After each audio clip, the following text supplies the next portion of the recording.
Great. Let's hear it.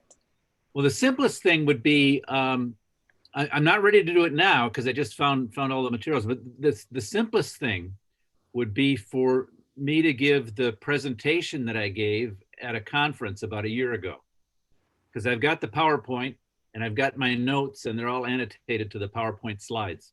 Yeah, perfect. Yeah, I have paper and everything. Oh, I can't see that. He's disappeared. That's kind of cool. You're almost a ghost. Yeah, I have a ghost. Yeah, that would be fantastic. Okay, the presentation's about it's about 20 minutes long, and then we could do a Q&A about either questions that people had about circa 1948 or about questions about my methodology. Yes, fantastic. Let me just could everybody please turn your sound off? Desliguem o som, por favor. Senão vocês vão ficar, se eu desligar o som aqui, vou desligar de todos. E eu acredito que eu consiga. Agora já foi. Okay, Tim, that's with you. Okay, well, what about the fact that I don't think I'll read it in Portuguese. No problem. Everybody will understand you in English. Okay. Okay. If they need to, when we come to the questions and answer, that's what he told us, that is Q&A. Okay, questions and answer. Then I can translate if they need it. But I think they will speak with you in English. Okay. If I say something in English and someone doesn't understand it, you should just ask me and I'll speak more slowly. Thank you. Because sometimes I talk fast. Oh, just sometimes. Yes. Perfect. So can you put your slides on? See, I think I gave you the permission to upload those slides. Can you try, please? I probably can, but I'm a little confused. So do you want to do this now? Yes, of course. Why not? Well, I haven't practiced. Yeah, that will I'm not sure how well it's going to work. Usually I practice this stuff. Okay. Let me think for a second. I'm no good at Zoom. So I've got to figure this out here. So share screen, record reactions.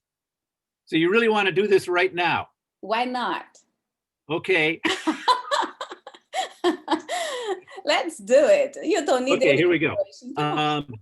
So I got to get the slides up. Hang on. Is it share screen? Maybe it's share screen. Yes, I think so. Okay, so there's share screen. No, that's not good. That's not good. Hang on a second. I don't know what's going on. Whoop, I lost you. Yeah, we are looking at your window. Yeah. Let's see, but I've got two windows and I got to fire up. Sorry about this. I wasn't ready. What am I looking for? I want to find the PowerPoint. Okay. That's not it. Sorry, folks. I'm gonna have to hunt down the files here. Here we go. Circa 1948. I think this is the version I want. Okay, so let's see. I do that. Hello. Okay. That's not right. Sorry, folks. You can ask me questions while I'm doing this. What are you doing right now? Well, I'm trying to figure out. Oh, what am I? Yeah, I'm in Vancouver for sure. And it's just started to snow in the local mountains, so I'm looking forward to a good winter of skiing. I am screen sharing. What do you guys see? Do you see the slideshow? Right now, a blank window. Yeah, that's weird. Should stop video. I am screen sharing. Okay, what about this? What about now? What do you see? Yes, we see your slideshow. Okay, good. Now I got to go back to the beginning. This is really weird. The- I still have this circa Where- 1948 in my iPad. I Okay. downloaded that time. So Good. later the students can also download it, I think, Yeah, if they want to see it. Yeah. the paper. Oh, yeah, that's Yeah. right. Mhm. Okay, so you should be seeing the title slide right now? Yep. Okay. This is so weird. I'm working two interfaces at once. I'm working the Zoom interface and the PowerPoint interface, and I have no idea what I'm looking at. So this is all pretty random. But here we go. Let's see, and I have to start this. Give me a second. There we go. Okay, you're watching a movie of my colleague, Rhys Montaigne, who is navigating the installation version of Circa 1948. Circa 1948 is an interactive artwork by the artist Stan Douglas and the digital studio of the National Film Board of Canada. The work is a dramatization of an historical moment in Vancouver, British Columbia. It offers a series of vignettes about a cast of 20 characters in 2 locations in Vancouver. The first location is Hogan's Alley, a mixed race working class neighborhood near downtown Vancouver. This is an aside. It was mostly a Black neighborhood, but also with lots of people of Italian and Chinese and various ethnic backgrounds. Jimi Hendrix's aunt, the guitarist, the famous guitarist, his aunt had a restaurant in Hogan's Alley. So that's one of the 2 locations. And this is Hogan's Alley we're looking at right now, the virtual version of it. So the first location is Hogan's Alley, a mixed race, working class neighborhood near downtown Vancouver.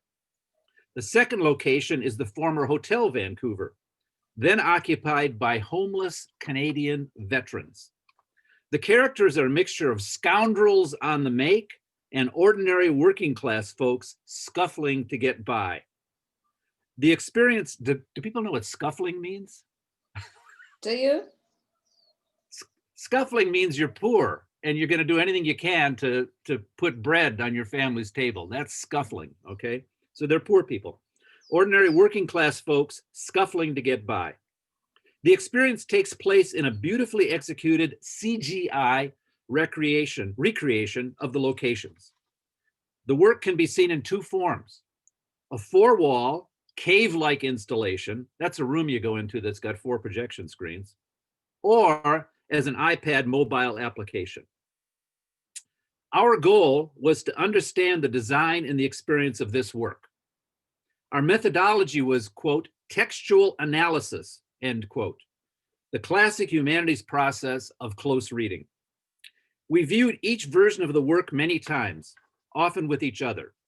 We took extensive notes for each iteration and captured both photo and video documentation. Let's see here, hang on. We were open to what the experience would reveal, but we also had a set of analytical lenses to focus our attention on critical aspects of the work.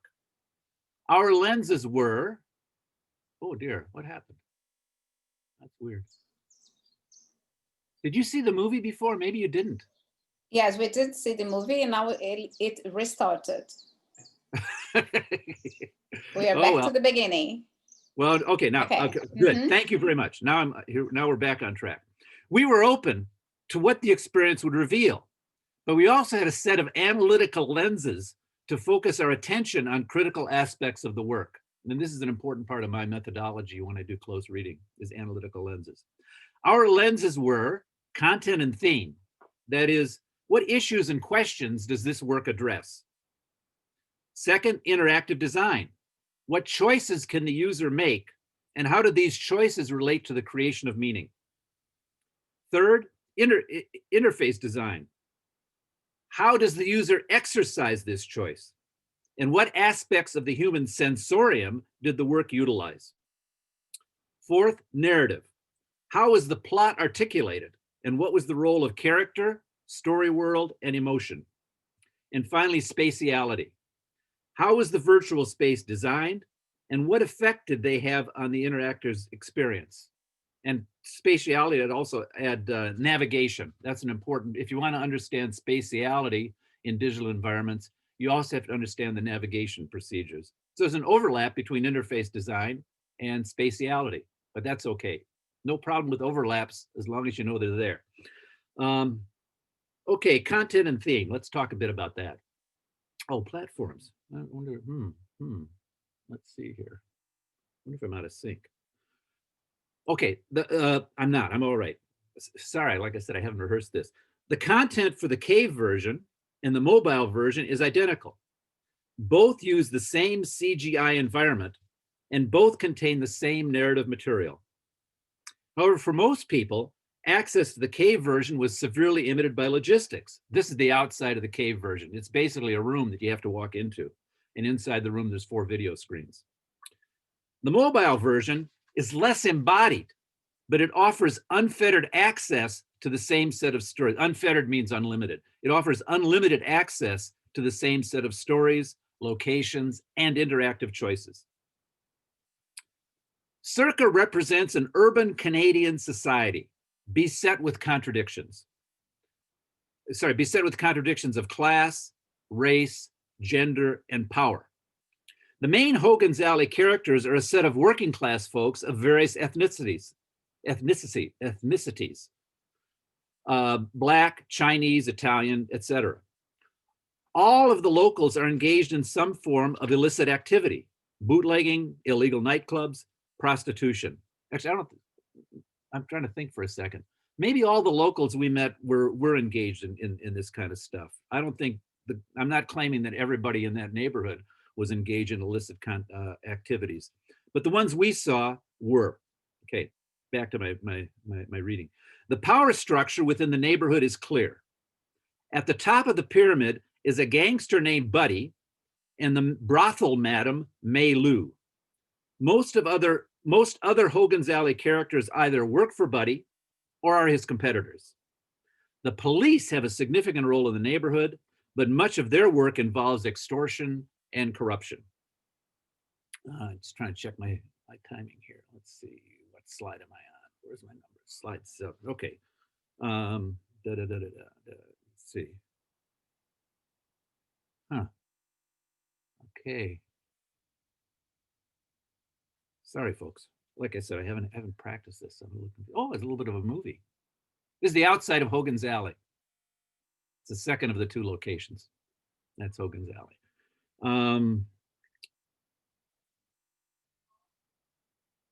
Okay, here we go. At the Hotel Vancouver location, this is the second location. It's the Hotel Vancouver, big hotel. We see a related picture of societal need, layered with grafting, scamming, and a complicit police presence. We also see that Canada has yet to recover from World War II. Remember, it's 1948. The veterans, the returning veterans, are seeking both jobs and housing. Just a background, there's the Hotel Vancouver was it's Vancouver's main hotel. This is the second version of the Hotel Vancouver that we're looking at now. They built the third version around the same time. The second version of the Hotel Vancouver became available, and the returning Canadian veterans just moved in. So it was an Occupy movement, really, but they occupied this defunct Hotel Vancouver. In both locations, Hogan's Alley and the Hotel Vancouver, the role of women is significant. These women are embedded within a social and economic reality that requires their guile, endurance, and strength. However, while the women in Circa are struggling against oppressive cultural and economic forces, they have not been crushed by this. None of the women are subservient, and several have dominating personalities. All of them are doing what they need to do in order to survive. Let's check in my slides here. Okay. I want to talk a bit about the interface now. Circa 1948 is designed to work in 2 separate presentation formats, as I discussed earlier. The 4-wall cave-like version and a mobile app version that's playable on iPads and iPhones. The content is identical in both platforms. The 15-foot by 15-foot, what's that? That's, I guess, that 5 meter by 5 meter. The 5 meter by 5 meter cave version is a more immediately immersive experience. It physically situates the user's body within the environment, She is surrounded by the visual world, which is projected on 4 walls. Oh, I'm sorry. She's surrounded by the visual world, which is projected on all 4 walls. The sound is also spatialized, coming from any direction within the space. The user navigates the 2 large and complex locations, that is Hogan's Alley and the Hotel Vancouver. The user navigates the 2 large and complex locations through her body position. The user is confined to a small circle in the middle of the room, but can treat the circle as a joystick based on where she stands. Standing at the center stops the motion, but a single step towards any compass direction within the circle moves the user's point of view in the same direction. So if you step forward, you start walking forward. If you step back, it starts cruising back. The user treats her body as a pointer that takes her where she wants to go. The immersive environment and the intuitive navigation results in a deeply embodied experience. Now, this embodied experience comes with a logistical price. The cave version does not scale well in terms of audience numbers. It was designed for use by 1 person at a time. This meant a system of lineups and time limits for each user. The mobile version, on the other hand, provides unlimited access to the same material. That is, the CGI environment is the same, the sound is the same, the characters are the same, the narrative events are the same, and the choices are the same. Now, there's 2 versions of the mobile interface. One version involves aiming the screen around in space. You use it like a mobile window. You got to look at me now, not at the screen. Just imagine I got an iPad in front of me. This is how you use the one version of the mobile interface. Turning the device into a magic window into the digital environment. This experience is delightful at first, but after a while, your arms get tired. The more prosaic interface, that is the more normal interface choice, is to use the touch screen capability and navigate through the digital environment with a standard 2-finger aiming movement. Regardless of the interface format, cave, magic window mobile screen, or finger navigation mobile screen, the content is the same. The CGI locations are well drawn. Their imagery is not fully photorealistic, but is still representational and convincing. Oh, a new version of Java is available. Hang on. Sorry about that. Jeez. Ugh. Well, where am I now? Oh boy, hang on. I think I'm back. Java. Anybody use Java anymore? I don't know. Where was I? 15, I think. 13, visual representation. Sorry, folks. Something came up on my screen. I had to answer. The CGI locations are well drawn. Their image not fully photorealistic, but still representation. Okay, here we go. The world is 13. Okay, the world is bounded, but it's sufficiently large and complex enough to support the pleasures of exploration and discovery. The audio is spatialized with volume and presence modulated by user distance from the virtual sound source. The sound includes character dialogue, period music, and radio clips. I'm looking, let's see, 15. Okay, and here we go.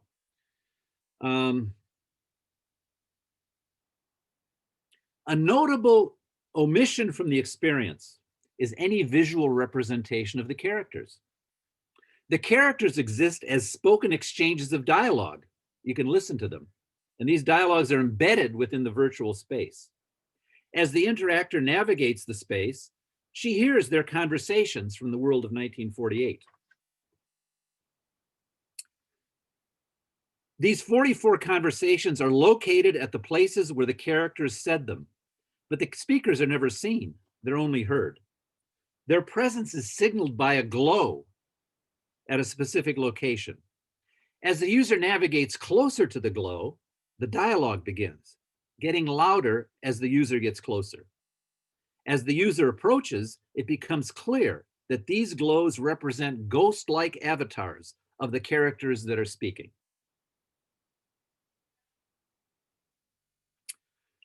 Now I'll talk about the interactive design now. The interactive design allows the user to freely traverse the 2 locations. In the process, she discovers the narrative, the ghost dialogues that are distributed throughout the space. The interactor can't change anything, however. This is what Maria Ray Ryan would term exploratory interaction, not ontological interaction. Meaning can be discovered, but it cannot be modified. However, the process of discovery is not easy. Circa is what Espen Arthith would call an ergodic experience. It requires work. The navigation can sometimes be difficult. For example, the interactor has to discover and approach an obscure elevator room to move from the main floor of the Hotel Vancouver to the upstairs rooms. There are visual cues and a few audio cues to guide the discovery of the various hotspots. Whoop, didn't mean to do that, sorry. Despite these aids, the discovery of the 44 embedded dialogues is not easy. The virtual space isn't enormous, but it is sizable. It's big. It takes work to find the hotspots. Most users will probably miss some of the dialogues. Even determined users may have difficulty finding the final remaining narrative units embedded within the locations. Means it's not likely that all the users are going to find all the dialogues. Most of them probably will not. A further work challenge for the reader is the incomplete, I'm going back to Espen Arthith and the ergodic nature of the work, ergodic nature of the artwork. The artwork requires user work. That's ergodic. A further work challenge for the reader is the incomplete nature of the narrative construction. Now, the narrative does have several strengths. The story world is well conceived and well constructed. This is a convincing and evocative representation of a believable and interesting environment. The culture that the dialogues reveal is also rich and varied. The experience is based on historical events, and it's grounded in powerful social and political dynamics. The narrative world supports viewer attention and engagement. The set of characters is also engaging. These 21 characters have unique and differentiated personalities. Despite the fact that we never see any of them and need to rely on a relatively limited set of dialogues, the characters have a degree of complexity and are interesting in their own right. The level of interest is enhanced through their interactions with each other. As we experience the dialogues, our understanding of the characters increases. We sense that Betty is dangerous, but it takes several dialogues before we begin to understand how and why this is so. Another conversation has the black market grifter. The black market is the illegal market, right? Well, that's probably, you guys know that idiom, right? The black market grifter, a grifter is a crook. Harry's a crook. Taking the time, another conversation has Harry taking the time to help an amputated war veteran deal with phantom limb syndrome. Mei Lu is politically astute and hard as nails, but seems genuinely protective of Buddy's role in the Hogan's Alley culture. The emotional tenor is also complex. We can trace various sets of feelings and reactions across this collection of characters: greed, affection, dislike, envy, camaraderie, fear, loyalty, and many others. The defining characteristic of the narrative design is its opposition to standard plot construction and narrative arc. This is partly due to the reliance on micro-narrative. There's no comprehensive overall narrative arc to unite this set of stories. Instead, we get a number of separate and relatively limited dialogue sets that give an incomplete sense of any overall narrative. However, this rejection of the classic narrative arc goes beyond the fragmentation of micro-narrative construction. So it's not just due to the fact that it's a bunch of short little story vignettes. In the dialogues that we get, the presentation of plot is constrained. We see or hear only a few events associated with the progress of each character. We do get enough information about each of them to get a sense of their motivation and goals. However, what we never get is closure. There's no resolution for either the overall collective narrative or for any of the individual narratives. We don't know if Mei Lu succeeds in her struggle with the city's power structure, or if Betty gets her desired revenge, or if Gladys gets the money she needs. We're never presented with a significant outcome for any of the various challenges and struggles that are important to these characters. Okay, I'll talk a little bit about spatiality. Virtual reality operates on a base logic that necessarily incorporates the poetics of other media. I don't know if you know the term poetics. It's a fairly specialized term, goes back to Aristotle. You can think of it as design. You can think of poetics as design. So virtual reality it operates on a base logic that necessarily incorporates the poetics of other media. This is inevitable. Newer media forms always borrow and adapt specific design features from their predecessors. Bolter and Grusin cite McLuhan's dictum: the content of any medium is always another medium. Kind of a strange saying, but that's what McLuhan says, and I subscribe to it myself. Back to the paper. Now, the comparison of virtual reality to cinema is significant. Cinema was the benchmark for immersive experience in the 20th century. Virtual reality is positioning itself as a viable successor for cinema as the dominant immersive medium for the 21st century. Now, there's two major differences between these media forms. The first is the interactive dimension of virtual reality, a topic we discussed earlier. However, the second is just as significant: the abandonment of the cinematic frame for the 360-degree view of virtual reality, whether it's a head-mounted display or a cave-like four-wall installation. With cinema, the frame is essential to the medium itself. It's all about the rectangle, folks. That's why I'm a filmmaker. The rectangle is at the same side, a constraint on our visual field, and a magic window to focus and guide the visual experience. The frame excludes the unnecessary and presents the essential. With VR, this powerful device is lost for the artist. The compensations, excuse me, the compensations are the sweeping visuals of the 360-degree virtual world and the license for the viewer to roam within that world. Both Murray and Manovich see this combination, spatiality plus navigation, as central to the nature of digital media. Virtual reality instantiates this theoretical direction. The poetics of virtual reality are built upon a foundation of unfettered visual and virtually embodied exploration. The installation version of circa 1948 makes good use of this foundation. Okay. The world is visually engaging, from the lived-in working class houses and streets of Hogan's Alley to the rundown rooms and hallways of the Hotel Vancouver. The navigation, I'm just checking my stuff here. Whoa, I didn't want that. Whoa, what's going on? I'm going to stop that. Sorry. Like I said, I haven't practiced this. So I don't know the details of the PowerPoint. I've forgotten. This is from like a year and a half ago. Let's see, where was I? Let's see, the world is visually engaging, from the lived-in working class houses and streets of Hogan's Alley to the rundown rooms and hallways of the Hotel Vancouver. The navigation in the installation version of the work is compelling and immersive. The visual experience is enriched with sound effects, diegetic radio sound, and the spoken conversations of the ghosts of the characters.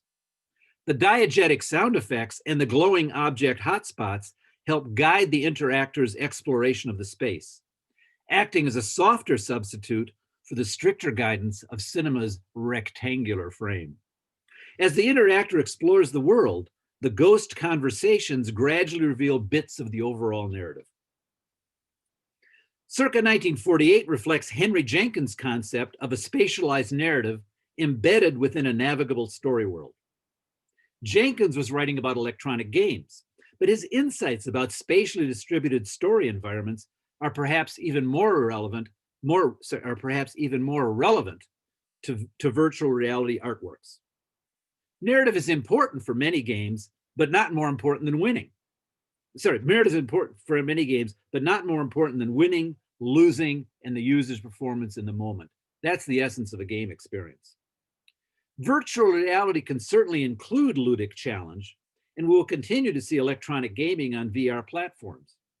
However, when considering the complete range of VR works, Jenkins' concept of spatialized story experience seems central to the medium and to its evolution. In this regard, the detailed design of the virtual space is critical, and we believe circa 1948 meets this challenge. The size of the story world is well calculated. Hogan's Alley is a city block with enough locations to house a number of interesting characters. Okay, let's see where I'm at, 26. Okay, sorry. The Hotel Vancouver is represented by two large floors. One is the main floor with the front desk, the dining facilities, the hotel commons area, and several offices. The other hotel, pardon me? Sorry, just a minute. I think the Zoom will close the window. We will try to reconnect in the same room, Yes. Okay? It will shut down and then we come back to the same room. So I'll just wait. Okay? Yeah, just keep talking. He will close the window, I think. Let's see if he shuts down. Okay, so I should keep talking? Okay, well. Yes, please. I'm good at keeping talking. Mostly what I do. Okay, 20. So the Hotel Vancouver is represented by two large floors. One is the main floor with the front desk, the dining facilities, the hotel commons area, and several offices.